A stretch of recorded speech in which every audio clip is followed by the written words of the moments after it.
Good We on? evening. Good evening. We on, Good man. And evening. look, bruh, we squeeze it in. We definitely squeeze it in for another week. So I'm so happy to have you here, my brother, because I know our I want to say our schedules been crazy. So what's going I on, mean, man? you ain't nothing, man. Getting ready for these holidays with the family, and getting ready to eat some of my daughter's good cooking, basically. Your daughter cook good like that? Man, you got to check my daughter Instagram page out. She went viral for one post, and you got to check her out, man. She the real deal, Bro, that is real amazing. deal.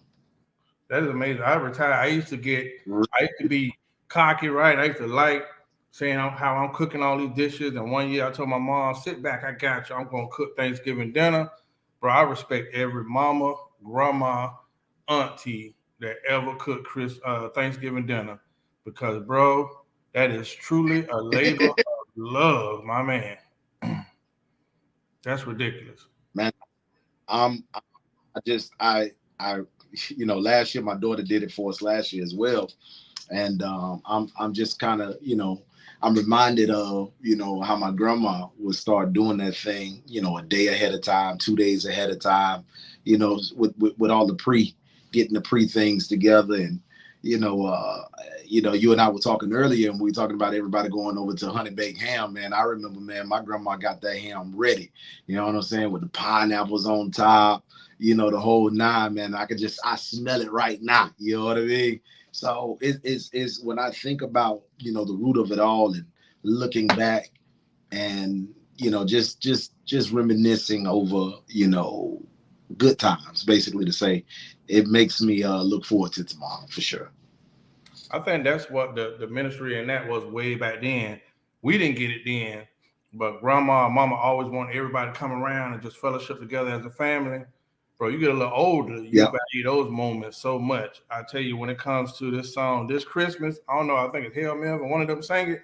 Bro, for years I would cry Which after my grandma passed. you like Chris Brown, or who you like on it? No, I think it was Hail Mary. It's the old one. What was on that Oh, old okay, version? okay, Bro, okay. I wasn't to listen because something about Christmas walking in. It's a memory I have of a certain Christmas we had, and I never forgot that, man. Never feel like I can go right there like it was yesterday. Yeah. Yeah. So let me ask you something, man. So you big on Christmas or Thanksgiving? Thanksgiving, man. I'm a foodie. I'm a foodie. I think Christmas has been Me too. commercialized, all about the gifts. It's overhyped, but Thanksgiving is simple. We're gonna cook. We're gonna sit around and eat. We're gonna talk about old days. We're gonna crack jokes. People gonna come and go. Yeah, man. I think everybody happy when their stomach's full. Yeah. So, Yeah. yeah, man. I think everybody happy when their Uh-oh. stomach's full. Uh-oh. Yeah. Yeah. In any event, my bad. You good? You ready? I'm I'm good. I'm rolling. I'm rolling. All right, man. Listen, cause I trying to catch you, the busy schedule that you got, man. But we say we're gonna be more intentional because, bro, so many people have like so many. The last um, conversation that we had was the one where we was like, hey, however I word, the devil will bless you too, or make you think that you're being blessed, bro. You don't know how many people stopped me or wrote me about that. Mm. Positive? All absolutely positive because it seemed like people be wanting to speak on something, but I don't know, they don't have the courage to do it. But certain things we've touched on has made people go and have more dialogue about it. So that's what I loved about it because a lot of my brothers from the street were like, "Bro, I watched that and it shocked me." Because I'm like, "Well, I ain't see you in the thing." He's like, "Yeah, I Mm. was watching." So yeah, man, interesting. Yeah, that's good. Good. It was a great dialogue, man. I enjoyed our conversation last week, and we definitely made a commitment to be more intentional so that we can, be a blessing to others, so to speak, and help somebody else somewhere. Well, let me say this. We talked about how right when I wanted to walk away from doing podcasting, I was tired of doing all of this stuff. It's amazing that You know, me and you had a conversation and talked about what I saw, my vision for this thing was. And the first thing you said, let's do it. You didn't hesitate at all. And it's amazing just Yeah. from our conversations how to see different other opportunities open up. Mike Bless from Country Wayne segments, he's producing segments now. Me and him shot emails back and forth the other day. Chantel Renee, who is the girl with the yellow dress, I speak to her throughout the week. There are so many creators. Miss Monet, Wow. Miss Monet, who I'll post some of her stuff later on. It's just Erica Janice. So it's amazing how just when I want to walk away, God's like, nah, bro, boom, boom, boom, put more on me. But I can see how it's branching out. And you said something like that, and I was like, bro, you know, one thing I can say, sometimes it ain't about me being blessed. I just have seen over time that I'm being used to create opportunities for other people or open doors for that, you know, that's bigger than me. So I've always, once I understood that, it kind of gave me some better understanding. I always tell people I'm the connect. You know, I might not get blessed, but I might do something that's going to affect so many other people. And I think that's the amazing thing about this, because with your dialogue, I just look forward to the message. Like I listen to you all the time, so it's me sharing your message with other people, right? And when I do Super Friends for Black men, you know, sharing something that's not stereotypical. So I want to thank you for that, man. And you tried to explain it to me the other day, and I was like, oh, that's interesting. Yeah. Yeah. What was the baker and the? It was Oh, something. yeah, man. You know, you know, again, I'm gonna give you a shout out again. And I try to, you know, I'm always behind when you do when you do the Black Super Friends and everything else, but I might catch it a day later. And you know, I put it on my story and I try to share it as well from IG. But you know, it's amazing that a lot of times, right when we get to our promises, most of the time we want to wave the white flag or forget because we feel the magnitude of the weight on us. We feel what I would call glory, and glory is weighty, right? It's weight. And so, right when you're facing glory, right when you're at the glory, you feel that weight and that pressure to want to say, you know what, I've had enough. Let me wave the white flag and let me go the other way. But I think that you've come into a vein where you begin to understand your purpose. Not just your purpose, but you understand your identity and who you are. The one thing that I love about you is that you are fully confident in who you are. And a lot of times, you know, if you don't know who you are, somebody else will tell you who you are. And most of the time, if somebody else has to tell you who you are, it's going to be a watered down version of who God made you, who He intended you to be. But you're confident in who you are. And so I can appreciate that because a lot of men are in a place where they just don't know who they are. I mean, they have an idea of who they want to be, but not who they are. But when I sat down and I really looked at it, and you know, I sat and I prayed, and you know, you shot me out and you say, hey, let's do this thing, and I'm like, yeah, okay, cool. You know, it immediately took me back to the story of Joseph in the Bible. You know, I got to bring some Bible in somewhere. You know, Joseph, you know, started off being a young dude, got thrown in the pit, sold off to slavery by his brothers. And you know, he goes through this process, you know, where he gets thrown in prison. And when he gets thrown in prison, Pharaoh has two people on his guard that's in the prison. He has a baker and he has a butler in there. And without getting into the story, I just want to say that in short, when I think about that story and I think about you, I think about life in general. We all, as a people, need a baker and a butler in our life. What do I mean by that? Okay. So a butler is somebody who opens up the door for you. And a baker is somebody who puts things together. And so most of us are trying to get to different places and we're trying to achieve greatness on our own. But we all know in a world like this, it's not about what you know, it's about who you know. And so it was because of one of these gentlemen that went back to tell the king, yo, I know somebody who can interpret your dream. He told me this. I forgot about it. He told me this thing 2 years ago, but it came to pass. You bought me up out of the prison. Blah, blah, blah, blah, blah. Pharaoh said, man, where is this young dude at? And Pharaoh brings him out of the prison.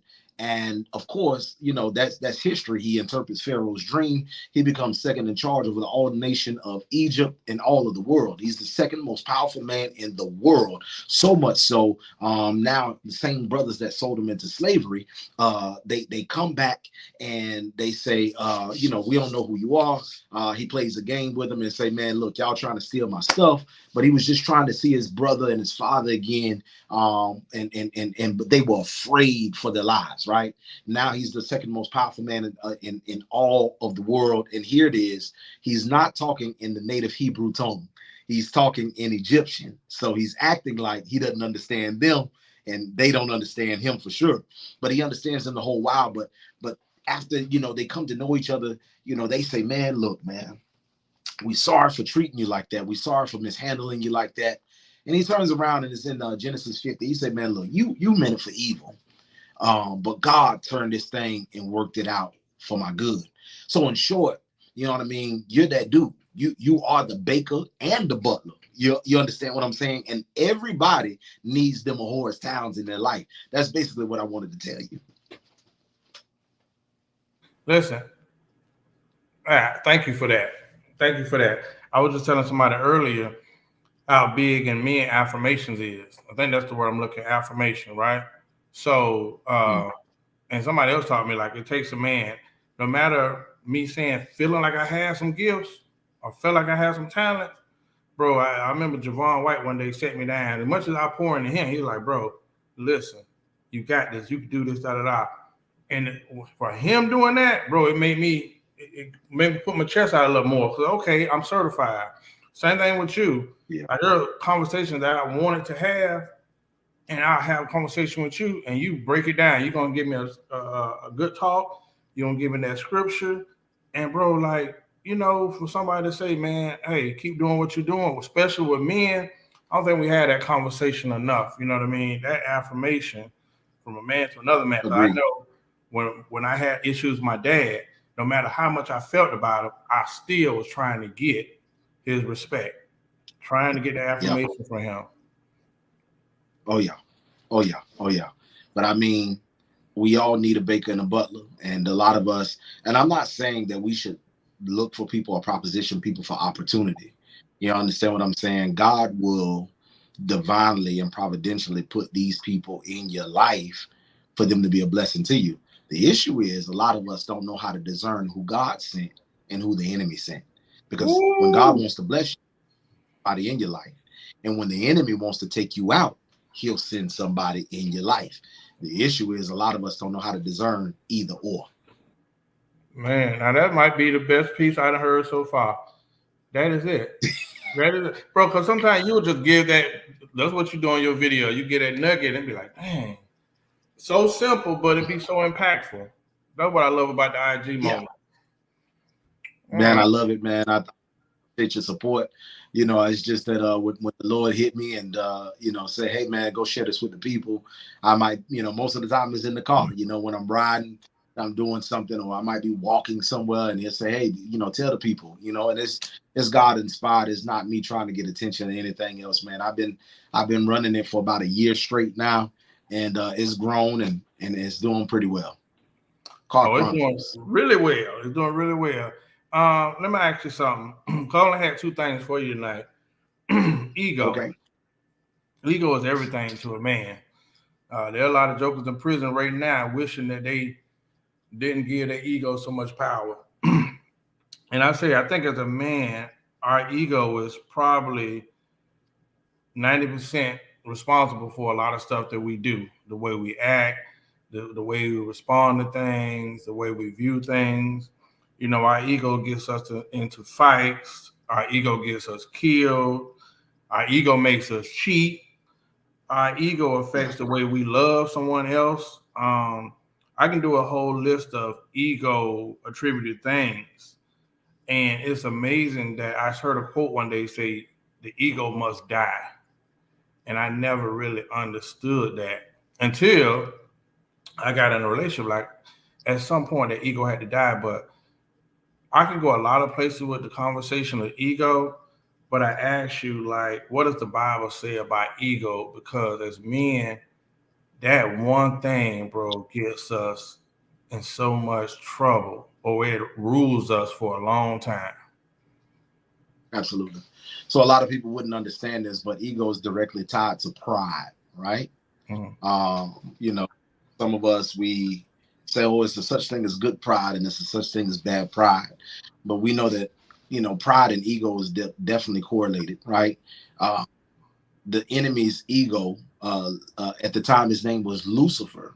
His ego made him say, I'll be like the most high God. Mm. That was ego. So when you read the Bible, though, you understand that it was the spirit of pride, which was his ego, that got him kicked out of heaven. So now, right, there's a such thing in the Bible called the law of first mention. And so when you see something that happens in the Bible, you're supposed to follow it all the way through from Genesis to Revelation. This is the doctrine. This is the way that it flows from Genesis to Revelation.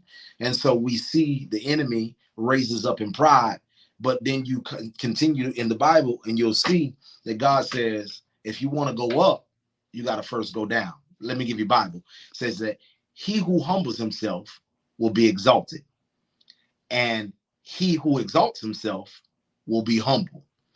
So a lot of us, our ego actually gets in the way of us in an authentic relationship with God. Pride, I connect it to pride, and so we understand that our pride, because we all have some pride, win the game. No, no, no, no. When we talk about pride, though, that it's a spirit. I don't want to get into the depth of it on tonight. Maybe we can do a part 2 on this, but it's definitely a spirit that has brought a lot of men and women down, but it also is a spirit that keeps distance between you and God. Because the Bible is clear when it talks about God hates pride. He hates pride. So in order to go up with God, I got to first go down. And I can't go down as long as my ego is here. We have to eliminate ego and say that it's all about him first and not me. When it's about me, that's ego. When I do my ego, I'm putting me first and not God. Ego will get you in trouble all the time, like you said, in relationships, whether they're intimate relationships, friendships. A lot of us, we don't put our egos to the side to come together.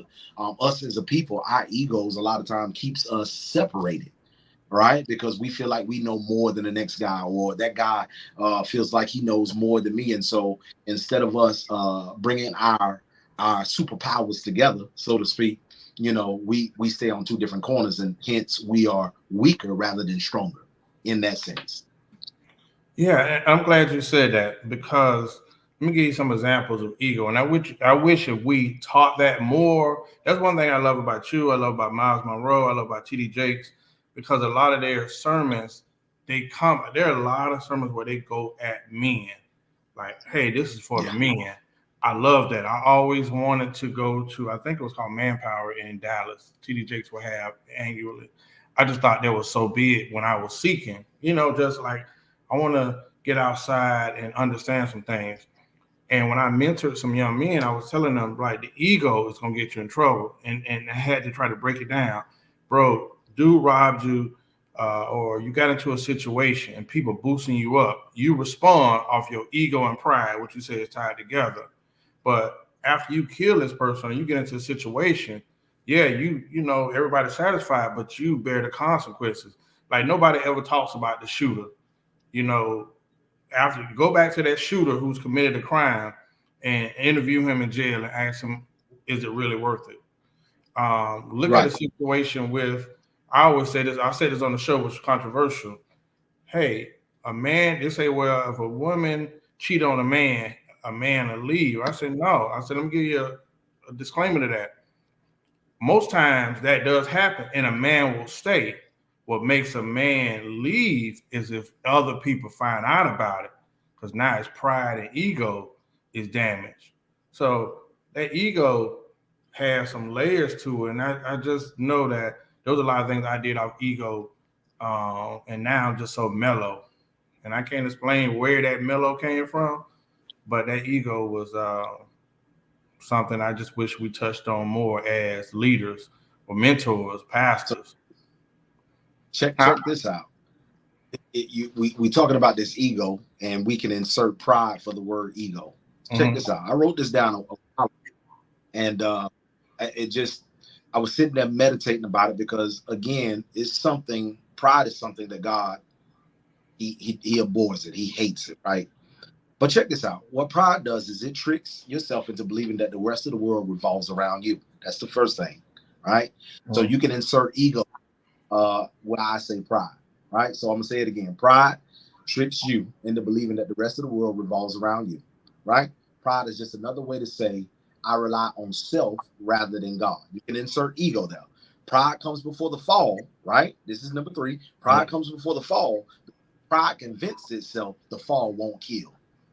I can stop right there, but I'm gonna give you 2 more, right? Pride and humility are constantly at odds. Ego and humility are always at odds. And you have to always remember that pride must die in you, or nothing in heaven can live in you. That's it. Simple.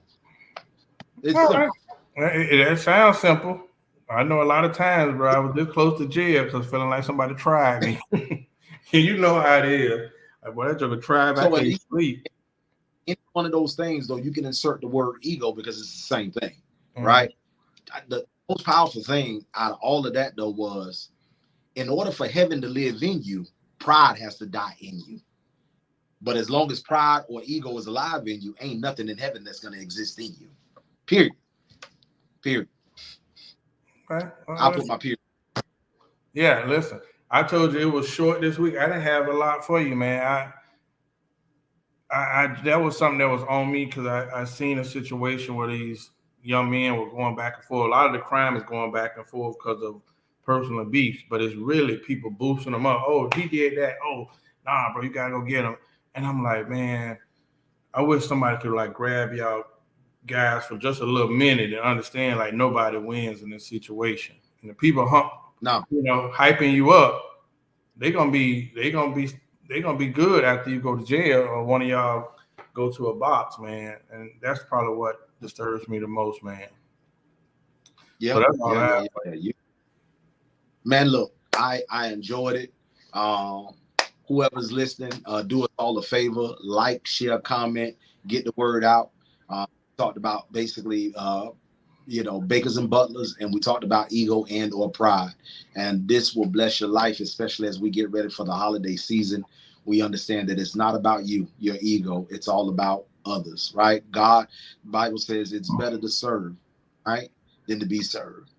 You know what I'm saying? So he who humbles himself will be exalted. And so as always, I already gave you my Car Chronicles with the pride thing, so don't give up, keep looking up. God, divine hookup.